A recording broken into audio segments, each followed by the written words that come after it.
On vous a menti à propos de votre intestin. Pendant des années, les médecins ont dit: mangez plus de fibres, prenez des probiotiques, buvez plus d'eau. Et pourtant, vous êtes toujours ballonné, toujours épuisé, toujours en train de courir aux toilettes au mauvais moment. Mais voici quelque chose qui remonte plus loin que la médecine moderne.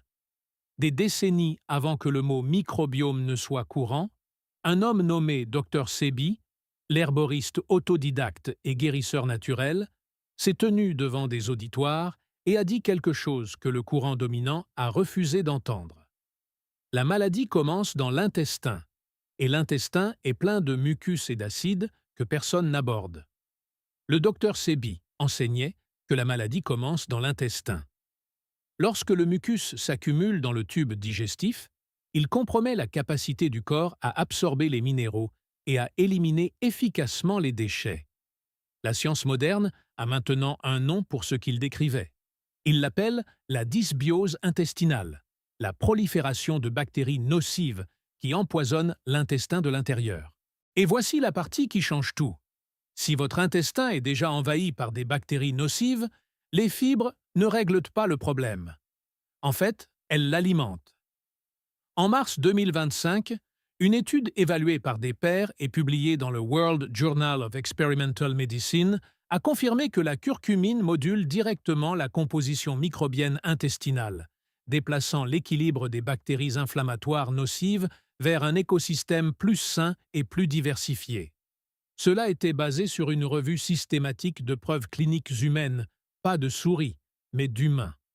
Parlons maintenant de ce que sont réellement les mauvaises bactéries intestinales, car c'est là que l'intuition du docteur Sebi et la science moderne commencent à converger de manière fascinante. L'enseignement central du docteur Sebi était simple. La maladie ne peut exister sans mucus. Pour lui, nettoyer le corps du mucus grâce à des aliments et des herbes alcalins était le fondement de la guérison.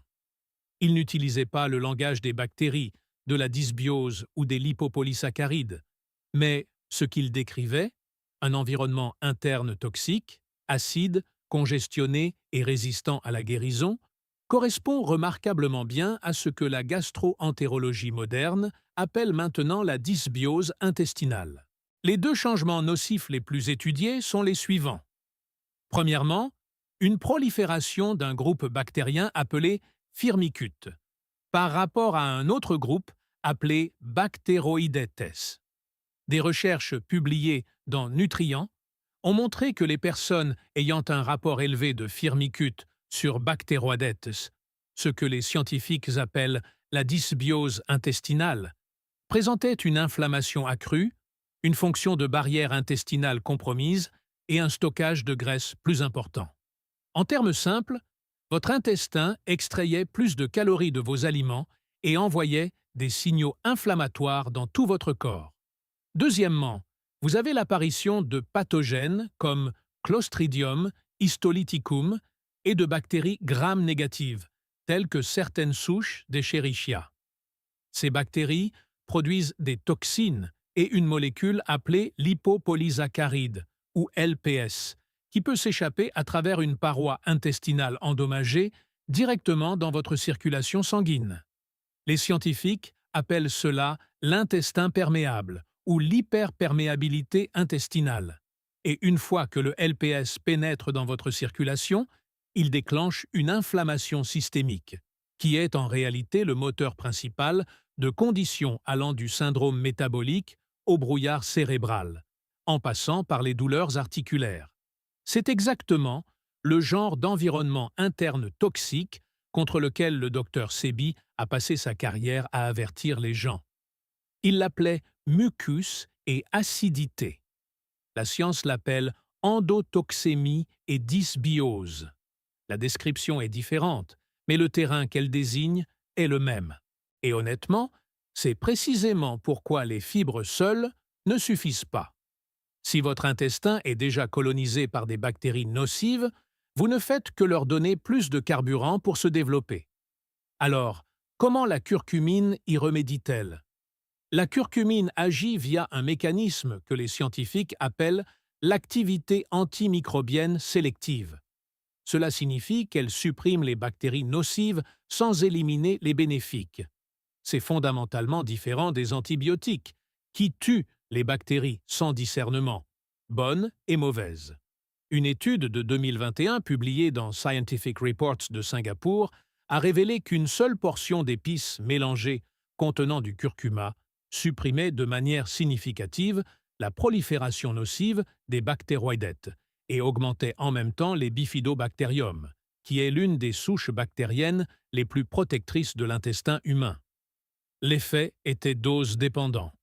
Plus les épices contenant du curcuma étaient consommées, plus le changement était prononcé. Ensuite, un essai contrôlé randomisé de 2024 à 2025 sur des adultes obèses, publié dans Food and Chemical Toxicology, a montré que la supplémentation en curcumine prévenait le déclin des bactéries productrices de butyrate, spécifiquement une souche appelée Faecalibacterium prausnitzii, maintenant considérée comme l'un des biomarqueurs clés d'un intestin sain. Le groupe placebo a montré une diminution significative de cette bactérie protectrice, mais le groupe curcumine est resté stable. Le butyrate, soit dit en passant, est un acide gras à chaîne courte qui nourrit littéralement vos cellules du côlon, réduit l'inflammation intestinale et renforce la barrière intestinale, empêchant ce scénario d'intestin perméable. Maintenant, voici la question inconfortable qui doit vraiment être posée.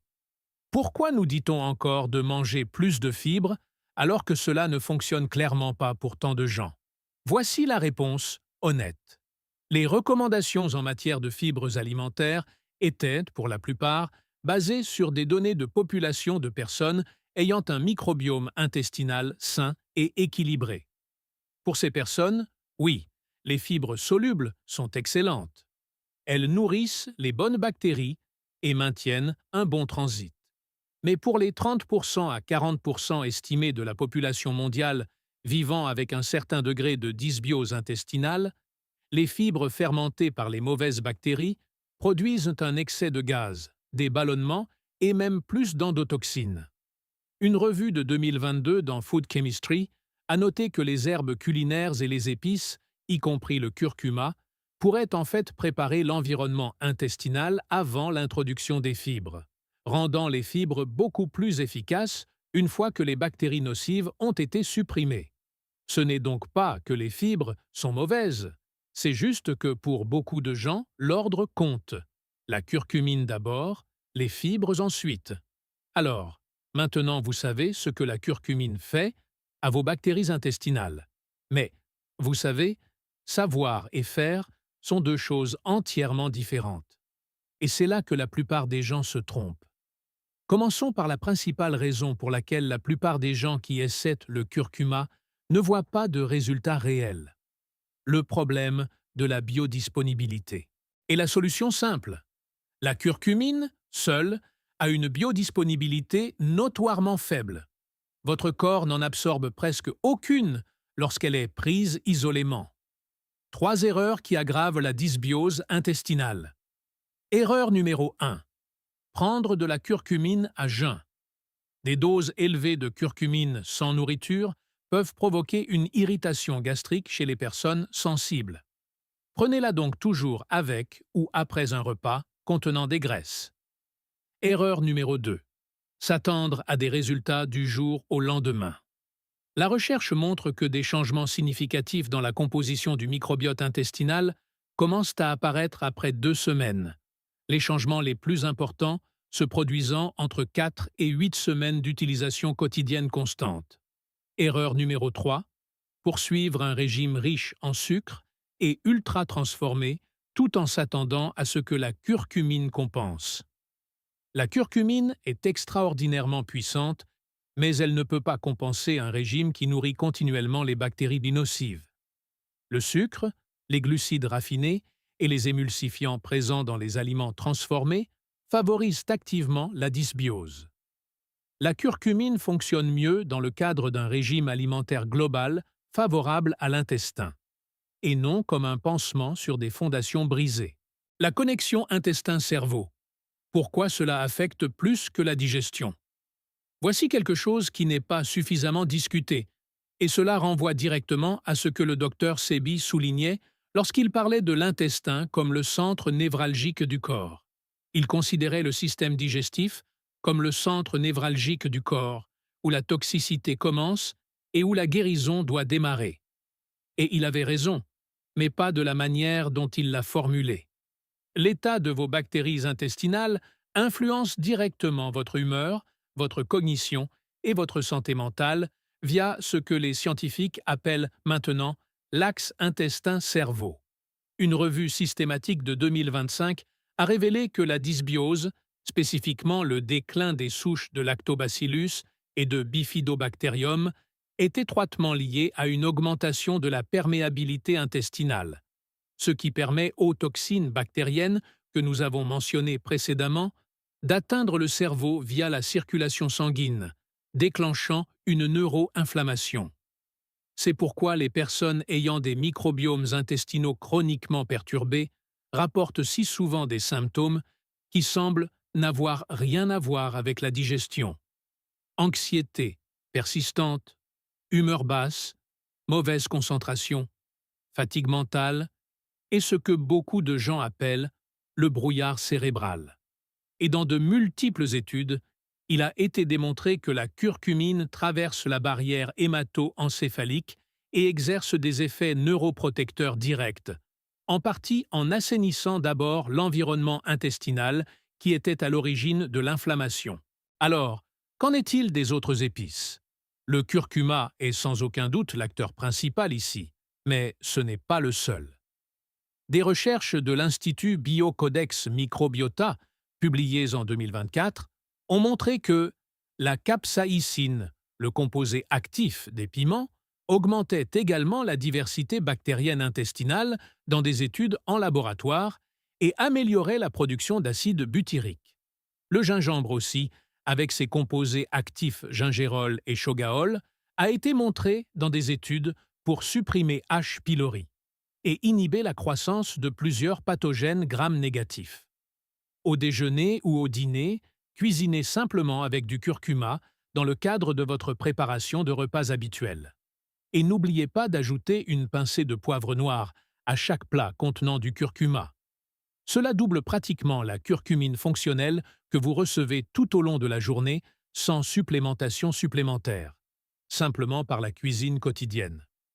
Avant de vous coucher, et honnêtement, c'est facultatif mais très efficace, prenez une petite tasse de lait doré chaud préparé avec du curcuma, du poivre noir, un petit morceau de gingembre frais et du lait entier chaud ou du lait de coco. Le gingembre seul a été montré dans des études pour supprimer H. pylori et inhiber la croissance de plusieurs pathogènes gram-négatifs.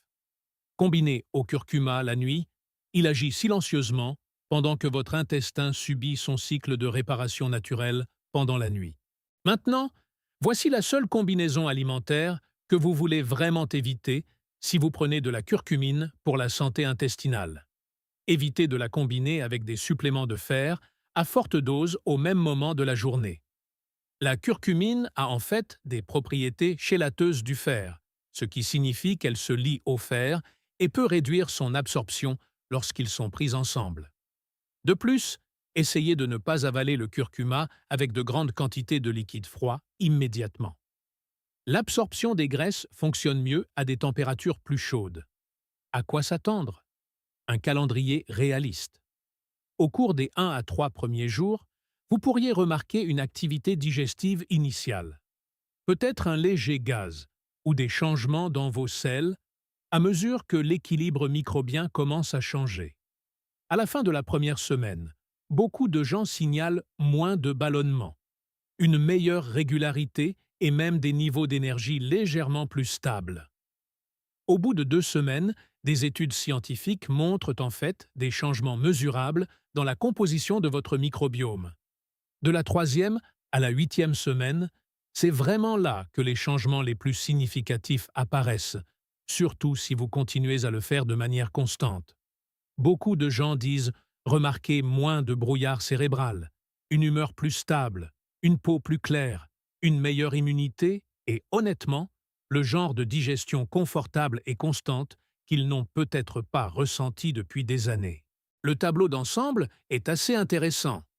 L'enseignement central du docteur Sebi était simple. La maladie ne peut exister sans mucus. La science moderne est arrivée au même point, mais a emprunté un chemin différent. Le langage est différent, mais la destination est remarquablement similaire.